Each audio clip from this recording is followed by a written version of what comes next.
দুরুদ, ইস্তেগফার, দোয়া ইউনুস, এই তিন আমল পাশাপাশি ইয়াজাল জালাল ওয়াল ইকরাম, এই চারটা জিনিসকে এমনভাবে ধরছে, বিশেষ করে দুরুদ, স্পেশালি সারাক্ষণ দুরুদ।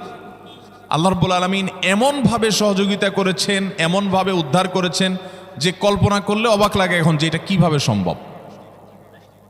ভাইরা আমার, এক সাহাবী নবী করিম সাল্লাল্লাহু আলাইহি ওয়াসাল্লামের কাছে এসে বলছে, ইয়া রাসূলুল্লাহ, আমি যে দোয়া করি এই দোয়ার মধ্যে আমি নিজের জন্য করব, আমার ছেলে মেয়ের জন্য করব, অনেক কিছু করব, এটা সেটা, রিজিক চাইবো, সুস্থতা চাইবো, অনেক কিছুই তো আল্লাহর কাছে চাইবো।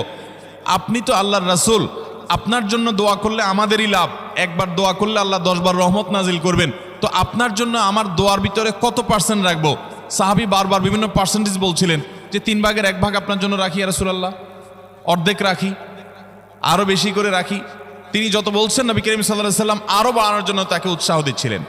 এক পর্যায়ে যখন তিনি বললেন, ইয়া রাসূলুল্লাহ